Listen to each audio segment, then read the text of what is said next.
హల్లెలూయా.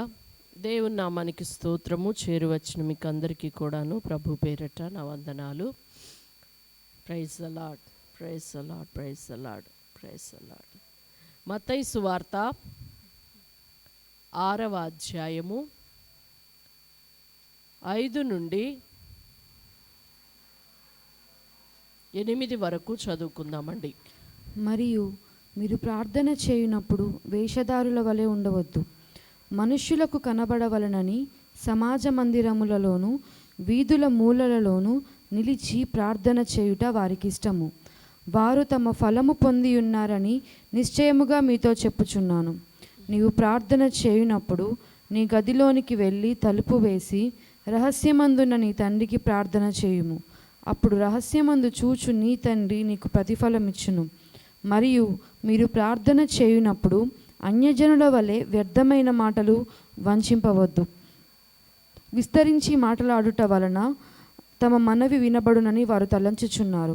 మీరు వారి వలె ఉండకుడి. మీరు మీ తండ్రిని అడగక మునుపే మీకు అక్కరగా ఉన్నవేవో ఆయనకు తెలియను. చాలు. పరిశుద్ధుడా మీకు వందనాలయ్యా, ప్రేమాస్వరూపి మీకు వందనాలయ్యా. అయ్యా, ఈ వాక్య భాగములలో నుండి మీరు మాతో మాట్లాడండి. మేము ప్రార్థించున్నప్పుడెల్లా వేటి మీద దృష్టి ఉంచాలో మీరు మాకు వివరిస్తూ ఉండగా మా కన్నులు తెరవండి. వాటి మీదనే మేము దృష్టి నిలిపి సాధన చేసే కృప మాకందరికీ దయచేయమని, మా ప్రార్థనలు ధారాళంగా మీ సన్నిధికి వచ్చే కృప నిమ్మని, ఫలమును తీసుకొని వచ్చే కృప నిమ్మని యేసు నామములో అడుగుచున్నాము తండ్రి, ఆమేన్. మరియు మీరు ప్రార్థన చేయునప్పుడు వేషధారుల వలె ఉండవద్దు. దేవుడు ప్రార్థన చేసేటప్పుడు చెప్పిన ఇన్స్ట్రక్షన్స్లో మొట్టమొదటిది ఏంటి అనంటే, మనం ప్రార్థన చేసేటప్పుడు వేషధారుల వలె ఉండకూడదు. వేషధారులు అంటే ఏంటి అనంటే, వాళ్ళు మనుష్యులకు కనబడవలెనని ప్రార్థన చేస్తారు. వాళ్ళు అంటే మనుష్యుల కంటిలో పడడం కొరకు ప్రార్థన చేసే వాళ్ళను వేషధారులు అంటారు. ప్రార్థనలో మన టార్గెట్, మన హృదయం, మన ఆశ ఉండవలసింది దేవుని మీద. ఇలాగున ఉంటే మన ప్రార్థన ఆయనకి అంగీకారం అవుతుందండి. మనుష్యులకు కనబడాలి అన్న ప్రార్థన చేస్తే గనక అది దేవునికి అంగీకారయోగ్యమైంది కాదు.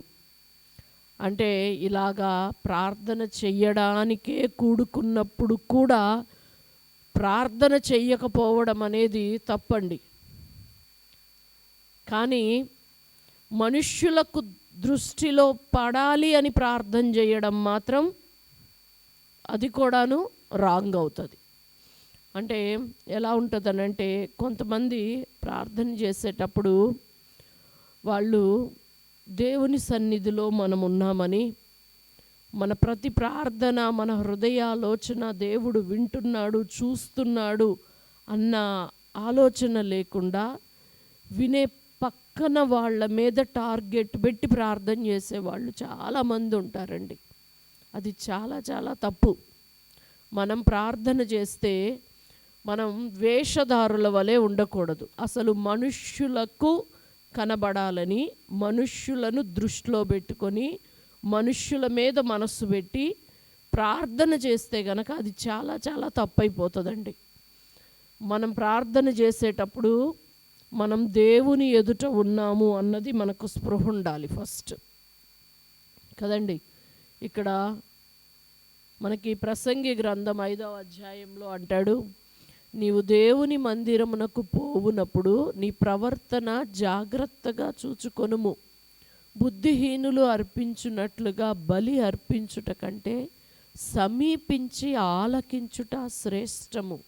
వారు తెలియకయే దుర్మార్గపు పనులు చేయుదురు. ఇది ఎంత దారుణమో చూడండి. తెలియకయే దుర్మార్గపు పనులు చేస్తారట.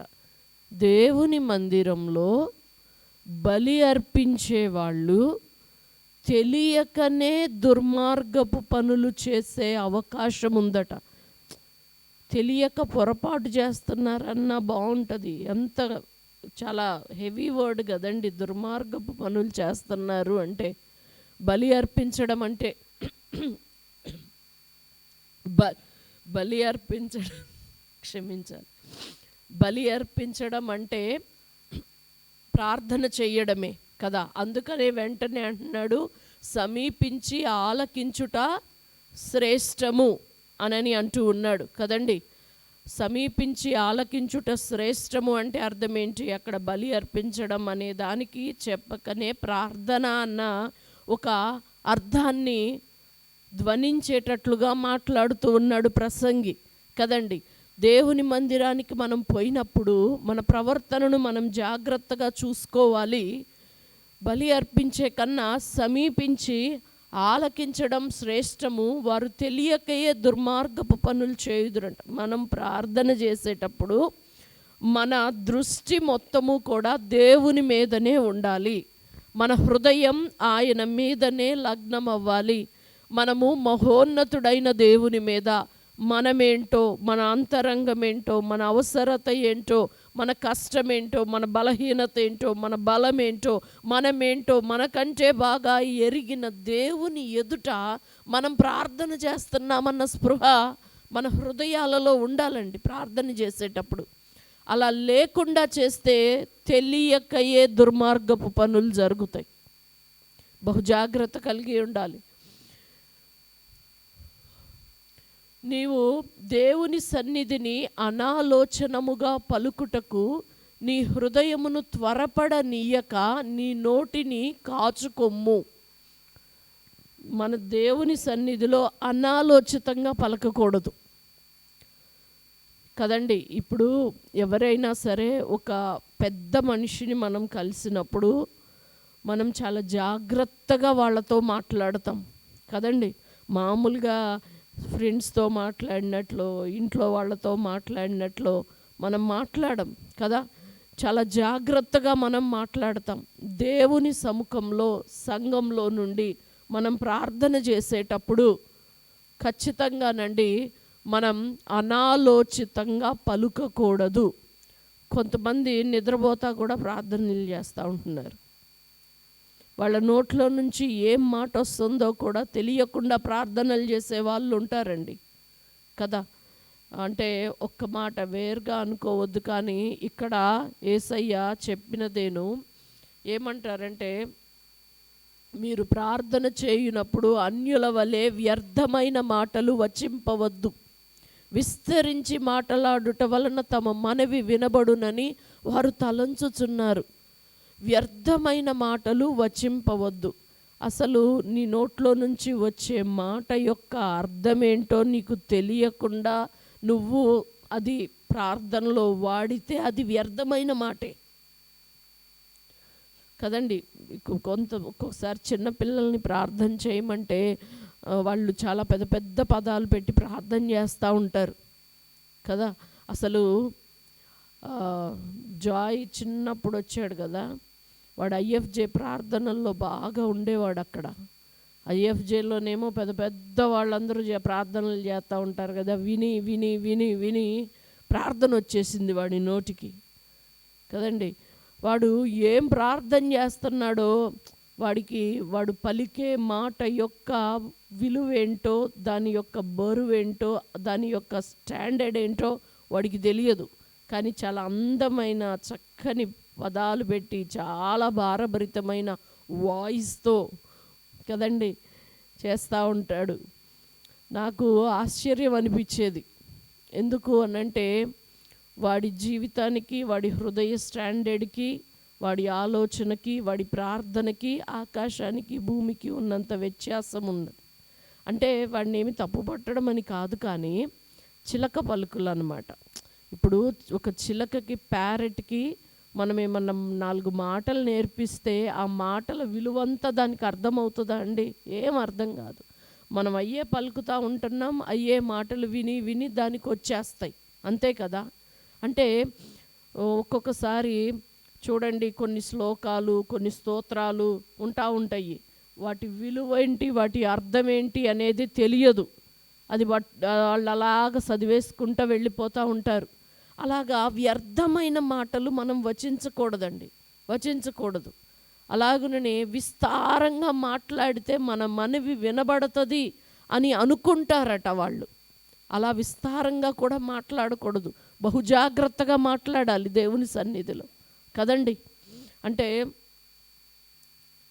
ఈ ఆలోచన విధానంలో మార్పు రావడం కొరకు ఈ అంశాలన్నీ మనం ధ్యానం చేస్తూ ఉన్నామండి. యేసయ్య చెప్పిన మాటలు ఇవి. ఏంటి అనంటే, ప్రార్థన చేసేటప్పుడు వేషధారుల వలె మనం ఉండకూడదు. నంబర్ 1, మనము దేవుని సన్నిధిలో ఉన్నామన్న స్పృహ మన ప్రతి మాటలో కూడా ఉండాలి. వ్యక్తుల్ని టార్గెట్ పెట్టి ప్రార్థన చెయ్యొద్దు. చాలాసార్లు అండి తెలిసి తెలియక ఇలాంటివి మనుషుల జీవితాల్లో జరుగుతూ ఉంటాయి. వీటి మీద జాగ్రత్త కలిగి మనం అభ్యాసం చేయాలండి. ఇది చాలా సులువుగా చిక్కులు పెట్టే పాపం వలె ఉంటుంది కదా. అంటే మన ప్రార్థనను చూసి వాళ్ళు మన గురించి ఏమనుకుంటున్నారో అన్న ఆలోచన మన హృదయంలో వచ్చినా సరే మన ప్రార్థనలో సెంటర్ పాయింట్ తప్పిపోతున్నట్లే. మన ప్రార్థన ఎప్పుడూ సెంటర్ పాయింట్ మన దేవుడే. హల్లెలూయా. ఆయనకు మన హృదయం తెలుసు, మన ఆలోచన తెలుసు, మన కష్టం తెలుసు, మన వెధవేషాలు తెలుసు, మన పిచ్చి ఆలోచనలు తెలుసు, మనమేంటో బాగా తెలుసు కదండి. ఎవరిని మభ్యపెట్టినట్టుగా ప్రార్థనలు చేయాల్సిన అవసరం ఉండదండి, అవసరం ఉండదు.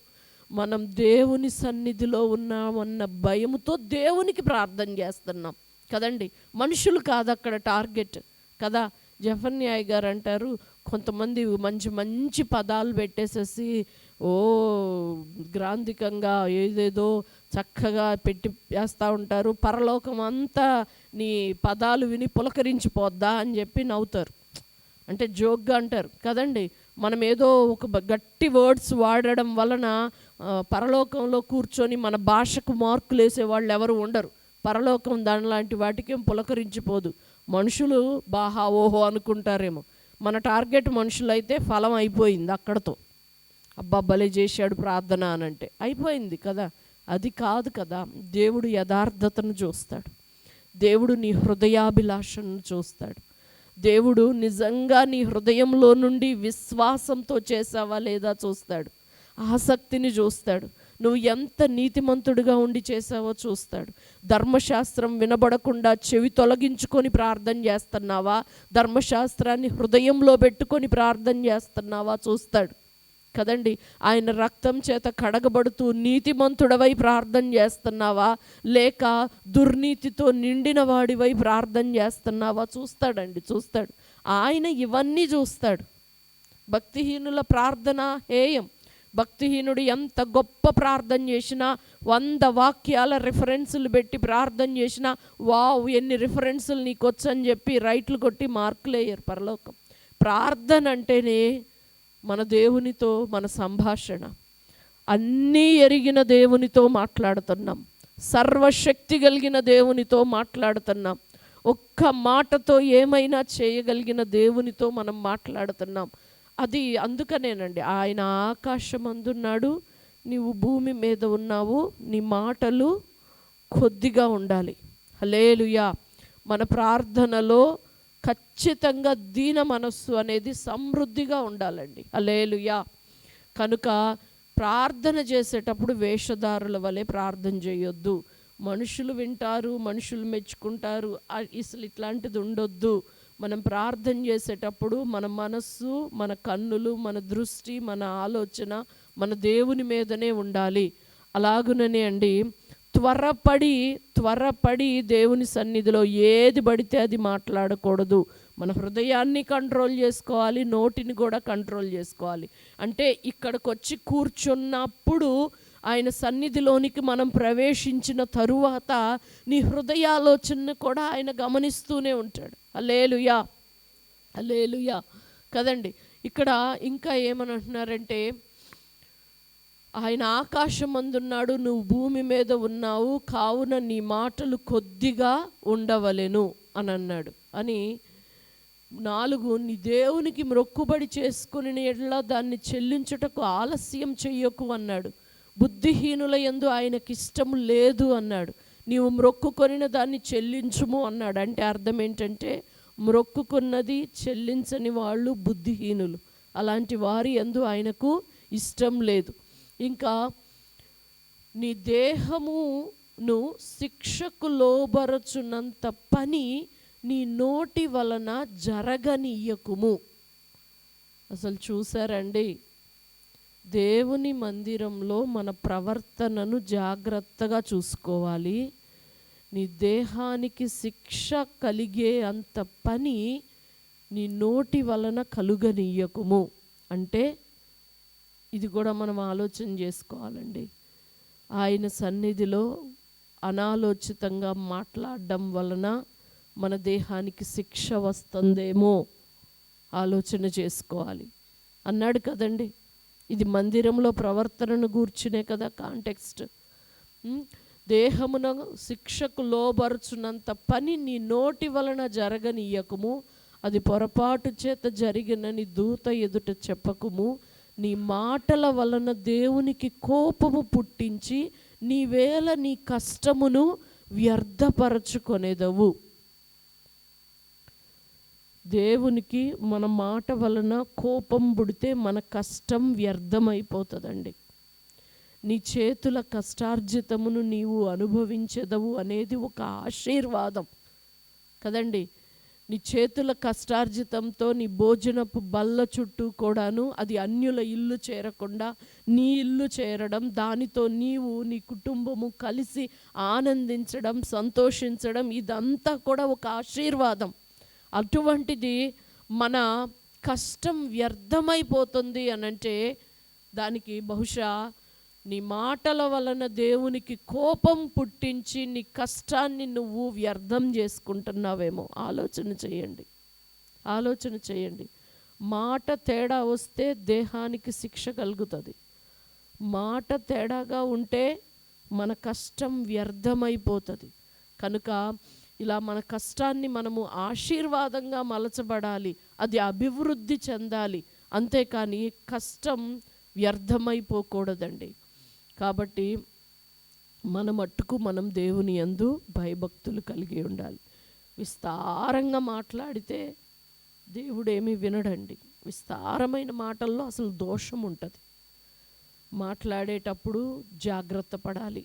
కాబట్టి ఈ విషయాలన్నీ మనం హృదయంలో ఉంచుకుందాం. మనం ప్రార్థనలు చేస్తూ ఉన్నాం కదండి, ఎన్నో అంశాల కొరకు ప్రార్థనలు చేస్తున్నాం. మన కుటుంబాల కొరకు ప్రార్థన చేస్తున్నాం. మనం ఆధ్యాత్మికంగా ఎదగాలని ప్రార్థన చేస్తున్నాము. దేశం కొరకు ప్రార్థన చేస్తున్నాం. ఇన్ని ప్రార్థనలు మనం చేస్తూ ఉన్నాం. ఆయన సన్నిధికి మనం వస్తూ ఉన్నాం కదండి. మన ప్రార్థనల్లో మనుష్యులకు కనబడాలి, మనుష్యులకు వినబడాలి అన్న ఆశ ఉండకూడదు. అలాగుననే వేషధారుల వలె కాదు, యథార్థవంతుల వలె మనం ప్రార్థన చేయాలి. మన ప్రవర్తనను జాగ్రత్తగా కాపాడుకోవాలి. మన నోటి మాట వలన మన దేహానికి శిక్ష కలిగే అంత పని జరగకుండా చూసుకోవాలి. అలాగుననే ఎవరైనా ప్రార్థన చేస్తున్నప్పుడు అంట ఆలకించి చెవియొగ్గండి అని బైబిల్ చెప్తా ఉందండి. కనుక ఏకీభవించడం అనేది కూడా చాలా చాలా ప్రాముఖ్యమైన విషయం అండి, ప్రాముఖ్యమైన విషయం. అలాగుననే మన హృదయాన్ని త్వరపడనీయొద్దు, మన నాలుకని త్వరపడనీయొద్దు. మన నోటితో మనము పలికే మాటల వలన మన దేహానికి నష్టం రావచ్చు, మన కష్టం వ్యర్థమైపోవచ్చు. ఇటువంటివేవి కూడా మన జీవితాల్లో రాకూడదండి. చూడ్డానికి ప్రార్థన చేసేవాళ్లే, కానీ అది సరిగా లేకపోవడం వలన, సరైన విధానంలో లేకపోవడం వలన ఇన్ని నష్టాలు చేకూరే అవకాశం ఉంది. ప్రార్థన చెయ్యడం ఎంత ఆశీర్వాదమో, ప్రార్థన అనేది సరిగా లేకపోతే కూడాను మంచిగా ఉండదండి కదా.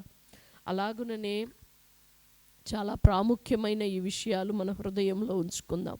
ప్రార్థన చెయ్యాలండి, ప్రార్థన చేయాలి. యేసయ్య తన జీవితంలో చాలా ప్రార్థనాపరునిగా ఉన్నాడు కదా. ఇంతకుముందు కూడా ఒకసారి మనం చెప్పుకున్నాం. ఆయన శిష్యులు మాకు వాక్యం బోధించడం నేర్పు అని ఎప్పుడు ఆయన దగ్గరకు రాలేదు. మాకు అద్భుతాలు చేయడం నేర్పించు అని ఆయన దగ్గరకు రాలేదు. అయ్యా మాకు ప్రార్థన నేర్పించు అని అడిగారు. అంటే ఆయన ప్రార్థనా జీవితము వాళ్ళని, ఈయన ప్రార్థనాపరుడు, ఈయన దగ్గర ఇది నేర్చుకోవాలి అన్నది మనసులో అనిపించిందండి కదండి. ఇప్పుడు ఎవరన్నా సూపర్గా బిర్యానీ చేశారనుకోండి, ఎట్లా చేశారు మాకు నేర్పించరా అని వాళ్ళ వెనకబడతాం కదా. ఎవరైతే దాంట్లో ఎక్స్పర్ట్స్ అని అనుకుంటామో, కళ్ళారా చూస్తామో, అది మనం వాళ్ళ దగ్గర నేర్చుకోవాలని వెనకబడతాం కదండి. అంటే ఆయన తండ్రితో తన సమయాన్ని గడపడానికి, ఆయనతో మాట్లాడడానికి, తను ఆయన యొక్క ఆత్మాభిషేకం పొందుకొని ఆత్మ నడిపింపు, నా తండ్రి నాకు ఏం చెప్తే నేను అది చేశాను, ఏం మాట చెప్తే అదే, ఏం చూస్తే అదే, ఏం చెయ్యమంటే అదే. ఇదంతా ఎప్పుడు జరిగింది తండ్రికి ఆయనకి? ప్రార్థనలో కదండి. ప్రార్థనలో ఆయన ఫుల్ గైడెన్స్ ఇస్తాడు. ఆయన దిక్సూచిలాగా ప్రార్థనా జీవితం ఉంది కనుక మన జీవితంలో కూడా అండి మనం ప్రార్థన చెయ్యాలి. ప్రార్థనే ఆశీర్వాదం తీసుకొని వస్తుంది. ప్రార్థనే ఎన్నో విషయాలలో మనకు జయాన్ని తీసుకొని వస్తుంది. ఆయన ఎదుట నిలబడే శక్తినిస్తుంది. మనం క్రైస్తవులుగా నిలబెడుతుంది. మన కుటుంబాలలో ఎన్నో సమస్యలకు పరిష్కారం ప్రార్థన వలననే జరుగుతుంది. విసుగక నిత్యం ప్రార్థించమని ఆయన చెప్పాడండి కదండి. నిత్యం ప్రార్థించమని చెప్పాడు. కానీ ప్రార్థన చేసేటప్పుడు ఈ విషయాలు మన హృదయంలో ఉంచుకుందామండి. దయచేసి అందరము కూడాను ప్రార్థన చేద్దాం. ఈ జాగ్రత్తలు కలిగి ప్రార్థన చేద్దాం. మనం పలికే మాట ఏంటో మన హృదయంలో అర్థం అవ్వాలి. ఏది పడితే అది పలికి మనం ప్రార్థన చేయకూడదు. విస్తారంగా ప్రార్థన చేస్తే వింటారు అనేది కాదండి. యథార్థ హృదయంతో చేసే ప్రార్థన దేవుడు వింటాడు. కాబట్టి అట్టి ప్రార్థనా జీవితాన్ని, ప్రార్థనను దేవుడు మనకు అనుగ్రహించి సమృద్ధిగా మనల్ని అందరినీ ఆశీర్వదించునుగాక. ఆమేన్.